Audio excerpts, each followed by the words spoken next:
I'm here at the Clarendon Gallery in London's Mayfair, where the crowds are gathering for the unveiling of a very special portrait of a distinguished figure in the world of music.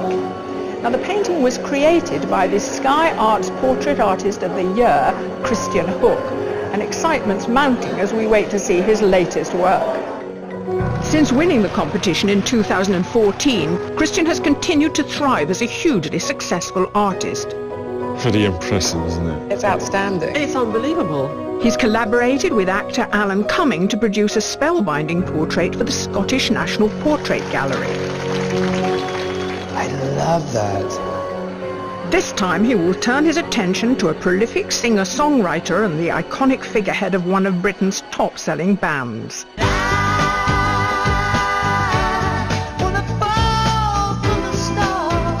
With over 50 million worldwide album sales, Simply Red are celebrating 30 years in the music charts, and Christian has been tasked with capturing charismatic frontman Mick Hucknall.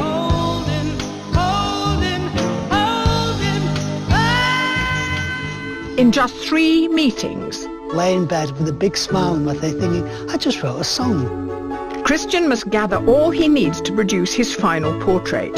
Drum roll, please. But also scratch beneath the surface of his famous sitter. After a while, I'm sort of sick of the sight of people and I want to do my own thing. And capture the enigmatic man behind the public persona.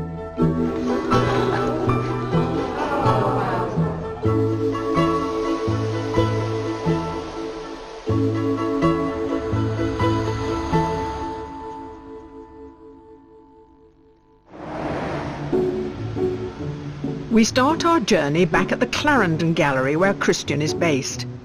In his painting of Mick Hucknall, Christian hopes to celebrate Mick's talents as a singer-songwriter and to draw inspiration from his own love of music. I've been playing the guitar since I was maybe 6 or 7 or something. My dad taught me how to play. I played in many bands since I was very young, and I've recorded 3 albums now.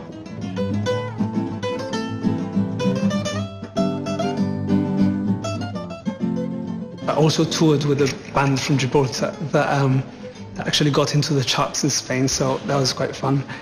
I think that having more than one discipline is really important to the understanding of the other. So I think in the same way, like my artwork aids my music. I think Christian's background with music plays a huge part in his talent, huge, because I think as a very creative artist and very talented artist, his music actually enhances, I think, his technique in painting. Any challenge that I'm given on portraiture, right, my aim is to do what music does, which is like to transport you to a specific moment in time, that it actually carries you somewhere else. Every time I paint someone, I'll try a completely impossible idea and hope for the best. Simply Red are meeting up to promote Big Love, their first studio album in 8 years. Written by Mick Hucknall, the album references his own life and is a return to the classic blue-eyed soul of Simply Red, with Mick's voice as distinctive as ever. A very soulful voice, and delivers very strong, soulful and very deep in heritage and history. Back in the 40s and 50s with a saxophone or a trumpet or a musician, you could tell from one note who it was, and Mick's got that. And with him being so well versed in lots of different styles of music, and it really comes through. The sun is shining on us, baby. Play that song so we can dance. When he delivers a song, it has this ability, whether it's one of the great ones he's written or whether it's an old blues one or a soul one, he delivers the same thing to it so it becomes his, and it also becomes yours at the same time. So he is really one of the great singers. He's such a great talent as a singer, songwriter, performer. When he's coming in the room, everyone everyone eyes on him. Christian is on his way to meet Mick for the first time at his home and recording studio in Surrey. He has just 3 sittings in which he must gather all his ideas for the final portrait. I'm very excited about meeting him. Music is one of my biggest passions, and I've been a fan of his work for years, and it must be extremely exciting to be able to do like a collaboration piece of some kind where I can involve music and art. It's like for me, it's like a completely new thing. It's a challenge, and I love challenges. I hope that Christian will be able to capture something of Mick, because I've got a photograph of Mick, and he looks always slightly different. It's hard to capture the him that I know. So I think that Christian and Mick Hucknall together, I hope that the symbiosis of them will make something really great. Hi. Hello, Mick. Christian. Absolute pleasure to meet you. Pleasure to meet you too. Welcome to my office. An absolute fan of your work. Oh, you're very kind, thank you. I love my work, and I quite enjoy yours too. So should I part myself here? Wherever you're comfortable with. I've never had my portrait painted before, and I feel quite honoured. I can't wait to see the finished thing. I take a couple of shots of you, so that whilst I'm interviewing you, obviously if you move or you want to talk to me or whatever, I don't have to reposition you every 5 seconds, and I can see it in the iPad just for the drawing. Perfect. Last night I was looking at your performances. I think the first one I saw was 1992. And your confidence on stage was like, and the way you were singing and all your musicians, the whole thing was like a magical experience. But then I saw the most recent last concert you did, and you were still singing just as like excited and everything. So I don't think you've ever lost your excitement about music at all, have you? No, the love of music has actually been abiding a thing since my childhood. It's why I don't tend to stray too far into other areas, because I'm really happy with what the profession I'm in. Writing songs, singing.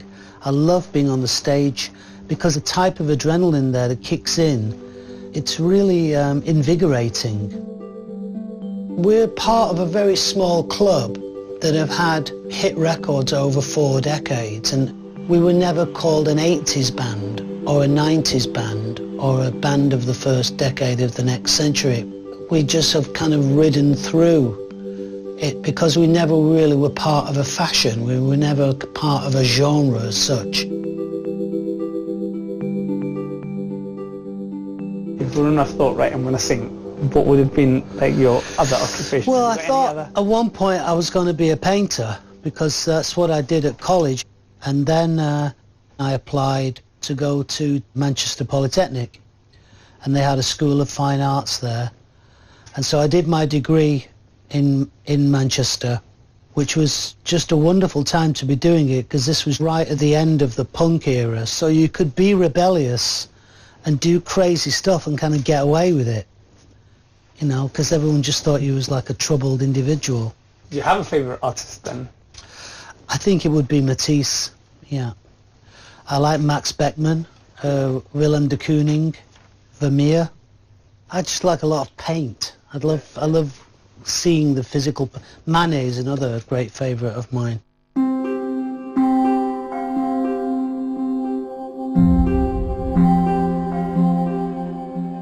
Can you tell me a little bit about your creative process? For example, when you start writing a song, do you start with a guitar or with a melody or with an idea of a lyrical idea?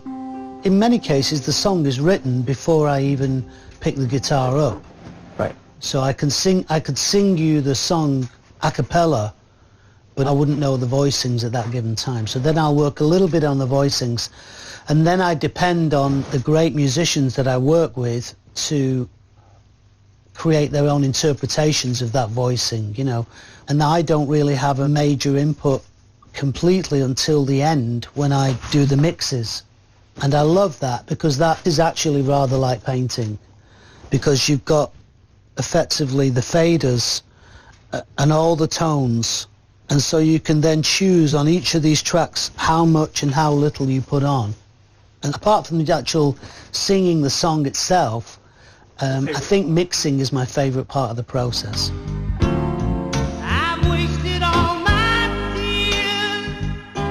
Was it just one song that suddenly made you like really famous? No. Or was it like a gradual No, it wasn't actually one song. I suppose that people would say that Holding Back the Years was the one that really had a big impact, because that got to #1 in America, and that was a big record for me. I'll keep holding on. I'll keep holding on. The first release, Money's Too Tight to Mention, which I didn't write, was our first big hit. It was our first release, and it was a hit straight away. It was quite a funny time for me, that, you know, because experiencing the whole fame thing as an only child from a pretty poor background, and then I'd been on the dole for about 4 years after graduating from Polytechnic, and I was living in like a rough area at the time, and all of a sudden it's like I blinked, and then I'm standing on a stage in Los Angeles, standing next to Stevie Wonder and doing a duet with Whitney Houston, and it was just like, this is insane.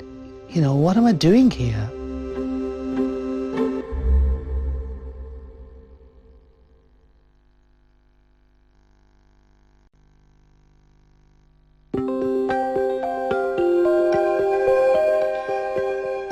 Christian Hook is over halfway through his first sitting with singer-songwriter Mick Hucknall. Simply Red have had 5 UK #1 albums, with Stars being the biggest selling album in the UK for 2 consecutive years. Now, to mark 30 years in the music business, the band is back with Mick Hucknall's voice and charisma as mesmerising as ever. In this new album, what is your inspiration for the songs? I didn't start out with a general theme, but it's funny because I tend to write in a little bit of an unconscious state, a bit like the way you paint sometimes, when you kind of lose yourself and you sort of forget, and then you can look back at what you've composed, and then you suddenly realise what the song's about.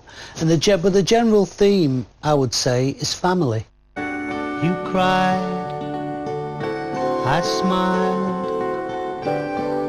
I really wasn't lonely at all, and no one... The album has a song called Dad that I composed for my dad, who's since no longer with us. So all I've tried to do with this is create like a sort of compendium of songs that cross over different aspects to family life and growing up and dying and the whole kind of gamut of the emotions, really, of what family means to me. Years of devotion, years of devotion, I got tears in my eyes. I had a very unusual start to life. That my parents split up when I was 3, and in 1963 it was quite unusual for a father to take on the upbringing of a child. It was very rare, and my dad did that, and he committed himself to bringing me up and did it very diligently and very admirably, but the family consisted of me and my dad. So that was the only family I've ever really known, you know. So having a daughter now, I had my daughter when I was 47, and then being married, you could say that this was the first family that I've ever known.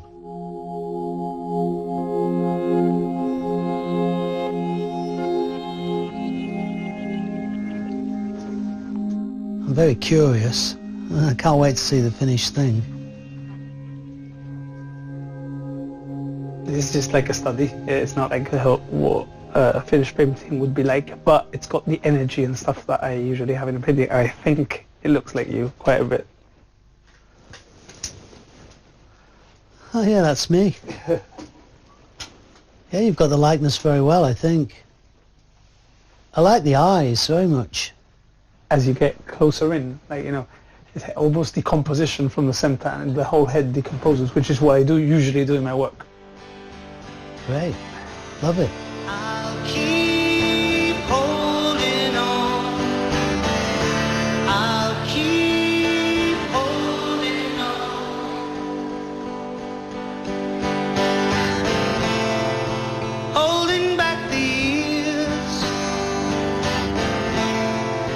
chance for me escape from all I've known. I've been working with Mick for over 20 years. He doesn't approach songwriting like any other artist that I've worked with. He's quite economical in a way with his approach. Obviously he trusts his own ability to come up with a key melody. So in a way, I think he spends more time thinking about the song than actually writing it. He's very direct. So if he doesn't like something, he will just tell you, and he'll tell you quite clearly. So he doesn't sort of say, I'm not sure. He'll go, that's absolutely not what I was thinking of. So I like that reality in a way. I think it's good. Andy's a very, very creative producer that comes up with visions of what he thinks the song is, and then he and I then sort of push and pull a little bit of like, okay, go a bit this way, a bit that way, and we go, yeah, we got it. Ahead of their second sitting, Christian and Mick discuss how inspiration strikes. Come on. Whoa! Do you find that when you start a song, right, and you write about something, whilst you're sleeping, you solve some of the things that you can't? That's a great question. Because it happens to me in many things. Yeah, I did that in 1990. I specifically remember it. I was laying in bed, I was asleep, and I woke up, and the lyrics to the song Your Mirror off the Stars album came into my head. So then I got up, I went into the other room, I got this little Sony Walkman, and I sang the melody into this thing 2 or 3 times and developed the 3 parts. So within about sort of 7 or 8 minutes, I kind of constructed the song, and then I went back to bed and lay in bed with a big smile on my face, thinking, I just wrote a song, you know, that's really nice. Just kind of. But do you think the subconscious carries on working, doesn't I don't, it? Like, yeah, but I don't know where these things come from, and I don't really want to question them too much, because as long as they keep coming, on, I don't mind, you yeah, know, just keep on coming. It's wrong. Even the birds still sing their faithful song, and your beauty lies within you. Look in the mirror. Christian hopes the emotion and power of Mick's songwriting will be at the heart of the final portrait. So he's asked him to write down some lyrics which have special meaning for him. You cried, I smiled, I really wasn't lonely at all. That's from one of the first things, in fact, I think the first thing I remember as a child was holding my dad's legs and looking up at him, and he was crying, and that was when I was 3 years old, and I realized later on in life that was the moment when he'd realized that we were on our own, and that's my first memory. And I really wasn't lonely at all, because he created an atmosphere of happiness, you know. So the first 8 years of my life was really quite happy, you know. Right. Well, so it wasn't always so difficult. I mean, I think the song Dad is the most pertinent to me in many ways, you know. I wanted to very much express a reality about him and the contribution he made to my life, you know, which was huge. Because the thing is, when you are an only child and when you've been brought up by one parent and you've got nobody else around you, the worst part of it is when they do die, you lose everything. You don't lose mum and dad and grandma and you lose everything, all rolled into one, entirely gone. So all I have left effectively of direct family is my daughter. Your new family? And my wife, yeah. Because I didn't have, you know, grandparents died when I was young, and so I think the death of my father hit me really, really badly. He uses his voice and his songwriting to express his feelings and his view on things, and that's why people identify with it, because it's somebody telling the truth. And you can like the story, you can dislike the story, it doesn't matter, but it's their truth. So you have to have regard for that, whoever it is, and I think that's why it works. It's like that old thing, the song's got to come from the heart, and in his case it does.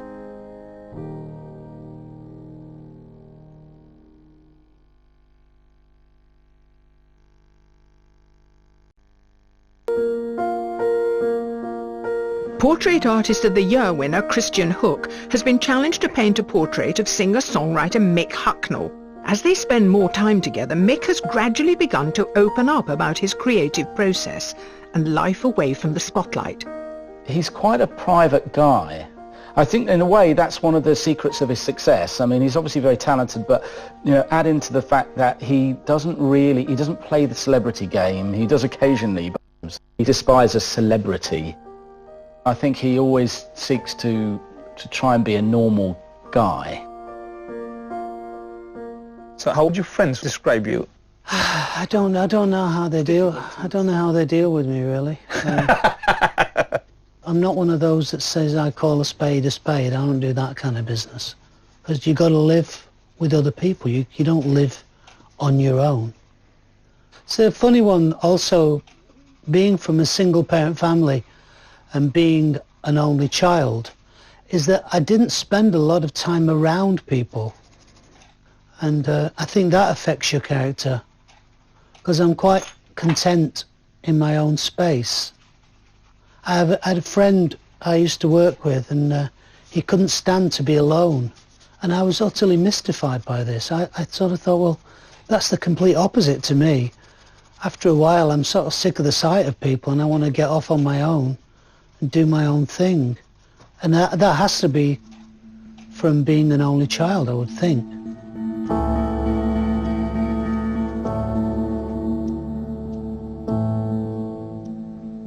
Music can do many things, but I think that for the writer himself, it solves other things. You go into something so intensely for so long. Yeah, you mean like it's catharsis? Like yeah, it is. Like, well, for me, anyway, every time that I do something, I'm so intense with it, and I spend so many hours that I solve other things. Yeah. I think that's essentially true of many creative people. Do you think that music has acted as a bandage for you during your life, or it's been a refuge or a place where you have been able to cure, repair yourself? Well, from very early on, I would describe music as my best friend. It's kind of never let me down. It's always been there. And I've always had, and still have, a very deep and profound love of music. And it's not just one particular type. It's lots and lots of different genres. It's kind of now, possibly for the first time in my life, taken second place to my family somehow for the first time.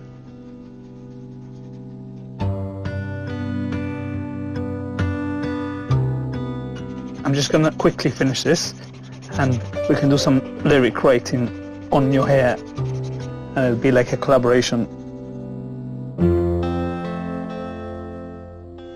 So, am I allowed to look? Yeah, you're allowed to write. So if you can write them inside that shape and start at the top here and just like really cram in, even if you repeat like a sentence, it doesn't really matter. Okay. Yeah, the dear life lives on, sticking with me at the moment. I see what you mean. So it's like the lyrics the lyrics make coming out of my mind, yeah.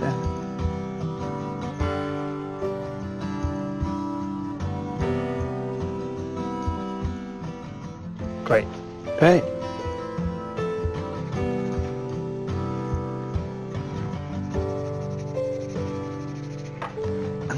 Wow, I'm developing a real art collection here, aren't I? Yeah, you are. Wow, fantastic. Thank you, man. Thank you.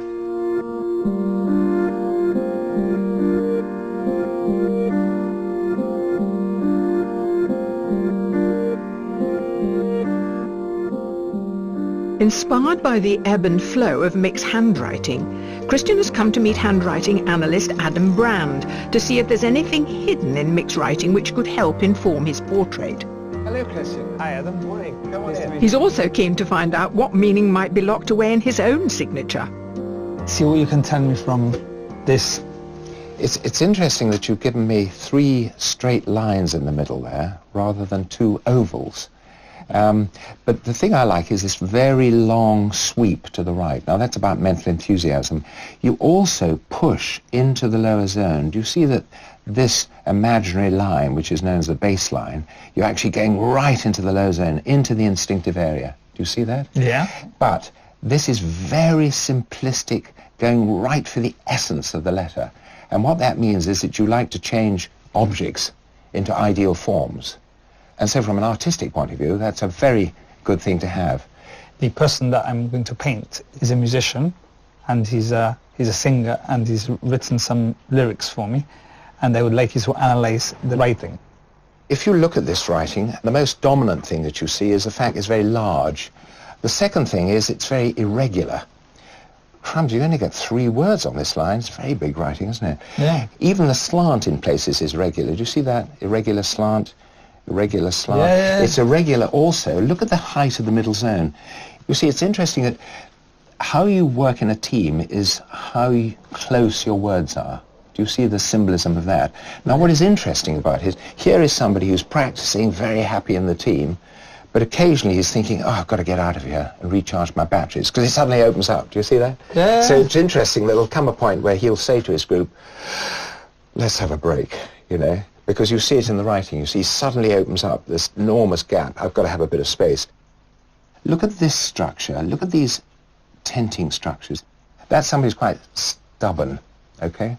You also have this curve to the left, and that's running through the writing. So here's somebody that won't take other people's ideas without arguing. Even in his personal pronoun, it's an immediate But I mean, a very vivid sort of person, quite a dynamic person to work with. Well, thank you very much. Thank you, Christine. Adam Brandt investigated Mick's lyrics, and I found them really interesting, and I found a lot of stuff about him, which is amazing. When he writes a song, he finds some words, creates a story, and all that imaginative process is really important. Once the song is produced, it flies out, it reaches millions of people. And I want to, in some way, in my painting, share that experience. So I think I'll do something that's half installation, half painting, and I think that I'm going to base my main idea on using his lyrics on butterfly wings.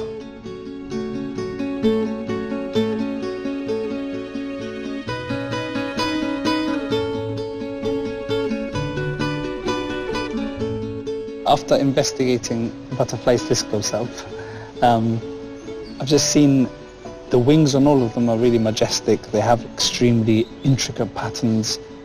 In a way, it gives me an opportunity to play with the size of lyrics on wings and change the sizes and the shapes. So with different fonts, different letters, different writing, we could do some really interesting things on butterfly wings.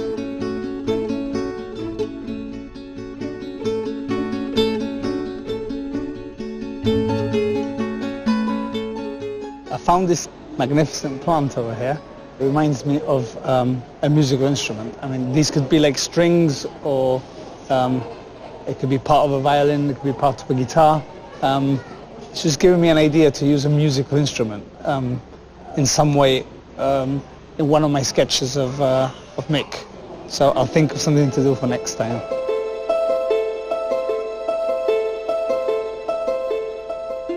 Day 3 with Mick, and it's Christian's last chance to gather all he needs before he starts work on the final portrait.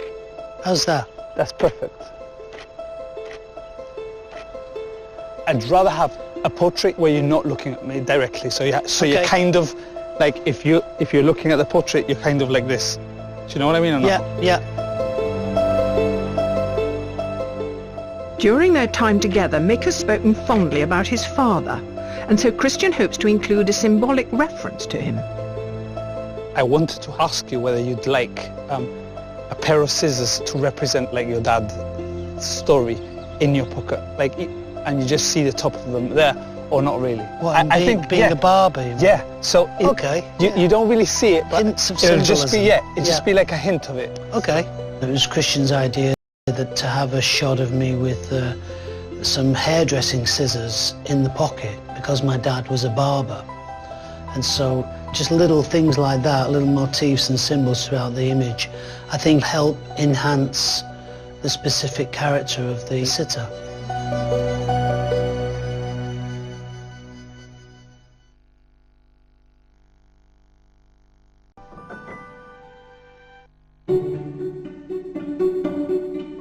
All the strands of Christian Hook's ideas for his painting of Mick Hucknall are beginning to come together.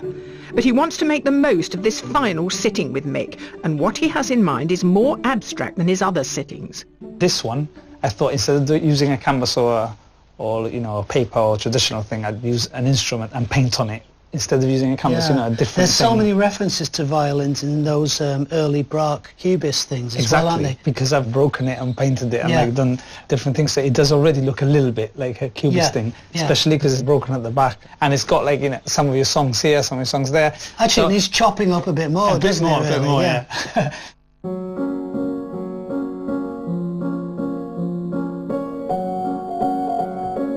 The idea of the butterflies is that butterflies have like small patterns and big patterns on them, and I thought I could replace the patterns with lyrics, and the butterflies flying around with your lyrics on them in some way would show like your imaginative process. So there's this flight of the idea.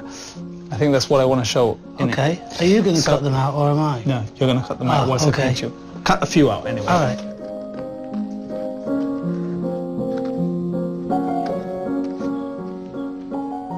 I'm sorry, it's a bit tedious process. But if you can make me a few, if you get tired, just stop. But I'd like a couple of done by you. I'm improving my scissor skills. Of course, my dad could have done it. Yeah. Trained with the scissors, being a barber. Probably would have done this in a few seconds, I would have thought. Pippi, are you back again? Eh?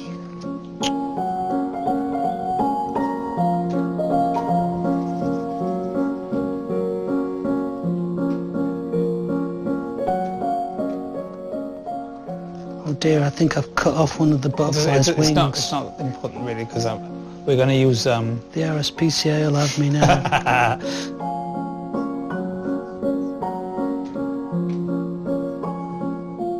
So I went to see a graphologist, and I took him your lyrics, and also I took him my signature.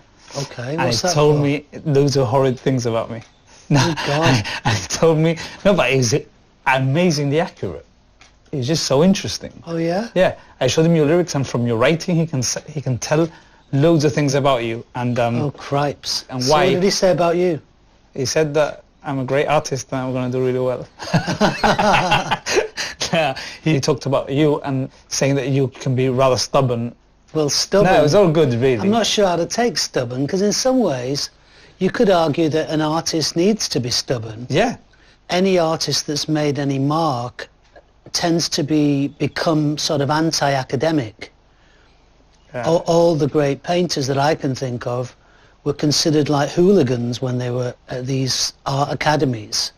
And so in a way you could say that they were being stubborn, rejecting academia in itself. And so many, from Manet and all the Impressionists, they were considered, you know, degenerate almost.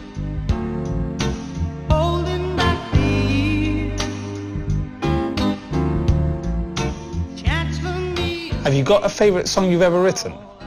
Or not really. I suppose, you know, the one that has probably the most personal resonance would be Holding Back the Years. Ironic, I mean, should I have just given up after writing that? I'm not quite sure, you know, because I wrote that when I was 17 in my bedroom in my dad's house.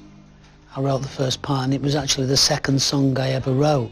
Wow. I just learnt to play guitar. I could play about 3 chords, and then I just came up with these 2 chords and then started singing Holding Back the Years. But then I didn't write the chorus, the I'll Keep Holding On part, until I was 24. Wow. So there was quite a considerable gap between realising the finish. So you spent quite a lot of time brewing. Yeah, every day I was going, where's the next line? No, it wasn't like that, because I recorded it with my first band, the Frantic Elevators, but none of us could really play very well at that point, so it was not the most articulate version of the song. That didn't come until 1985 with Simply Red. I've wasted all my tears, wasted all those years. He has a bass voice, really, or certainly it's a tenor voice, which is which all of those singers like Frank Sinatra, Tom Jones, they have that. Although they're not singing down there all the time, they've got that thing which gives them that means they've got the pipes, they've got that resonance to have this, even when they're singing at a higher register, it gives them some sort of resonance, and his voice is that, and I think that's what gives it its power. So technically he's quite a thing, you know. Driving down an endless road, taking friends or moving alone. I've always been attracted to the notion of randomizing, because you've got a certain amount of bars and you've got a certain amount of notes, and what you're trying to do is, like, you have a fixed melody, you get the fixed melody in the 2 or 3 parts of the songs, but then you have to sort of mess them up where they don't sound so regimented. And even occasions I've actually added a bar, like on the song Fairground, da-da-doom, doom, doom, doom, doom, doom. You know, when I was working on that, my producer said, you can't do that, it doesn't work. And I go, well, you'll have to make it work. And I love the thought of coming home to you, even if I know we can make it. Yes, I love the thought of giving hope to you, just a little ray of light shining through. Yeah. So Mick, I'm sorry if you don't look your best on this one. I'm not sure, but I guarantee you that on the final one you'll look really good. But I don't know on this one. But you judge it now. Just the nose, it's got something funny here. Yeah, when I woke up this morning I thought my nose looked a bit funny. You ready? Drum roll, please.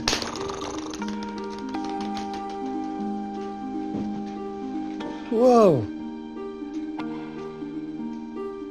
Oh, that's so nice. You've been very kind to my nose. Right, can I have a fingerprint of yours there? Okay. This one here.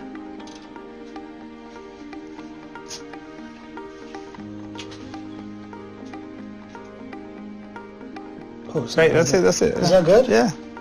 I think this eye, though, it's way too dark. The what? This eye is too dark. It needs to, like, disappear a bit or something. He's a veritable magician. That's better. That's great. That really made a difference. It does, doesn't it? Yeah, yeah, yeah. He's a very talented artist, so I'm really looking forward to seeing the finished work. I've been impressed by the sketches, and especially quite an original choice of putting the thing on a violin, which I liked. Mick's a lovely guy, but he's the kind of guy who is quite cautious and takes a while to open up to someone, and I think that spending 3 sittings with him has definitely made it a lot easier for him and for me, obviously, to collaborate in this project. And given the time that I had, I think everything I've done will aid my final painting, which is the important thing to me.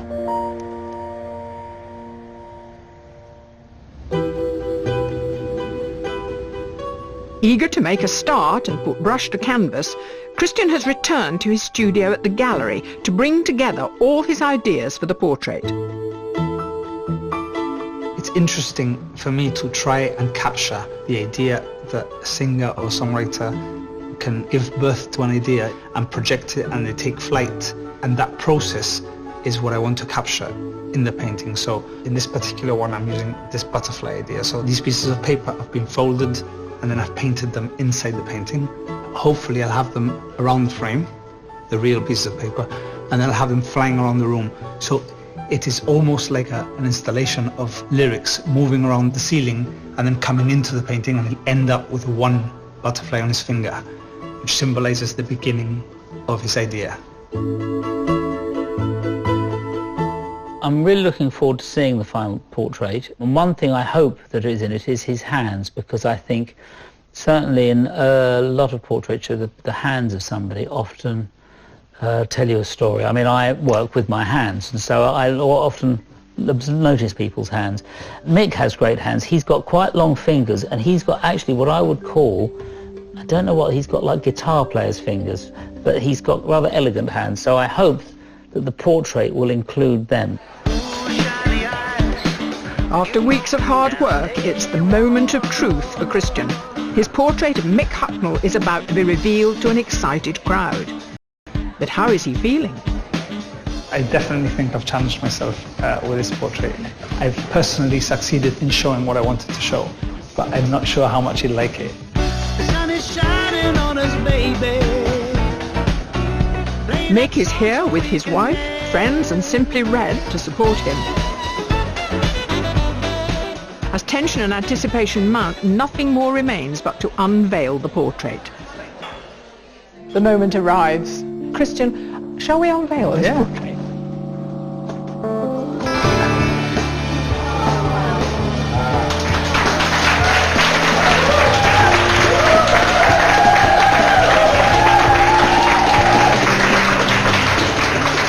What does it feel like? I've never felt quite so nervous. You know, singing in front of thousands of people, I never get nervous, and before this I've never been so nervous. I really like the butterfly references, and it's very nice. The butterflies, because they're all around us here, the butterflies. It's his ideas, like leaving the painting and like But it's going around the appropriate room. also maybe because the music lives in the air. Anyway, you know, it's one of those rare things that you use through sound, and nothing else quite does that. There is just one more thing to be done to this painting. Okay. After all the conversations I've had with you, the most important thing to you, really, that I've gathered, is your family. And if you can just write on it. Okay, where just anywhere you want, really. So just, you won't see it, the writing, so just write it really big. Anywhere? Yeah. Okay. Great. Cool. Excellent.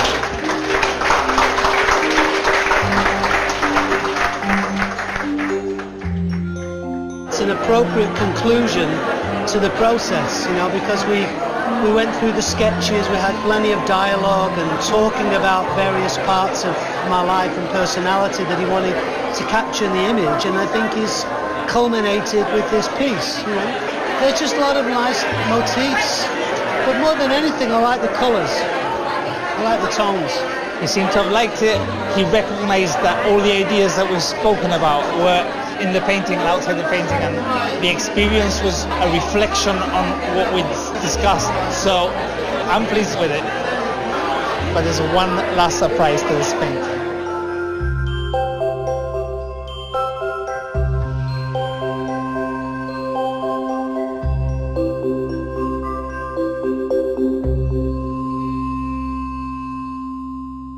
And for year after year we have grown.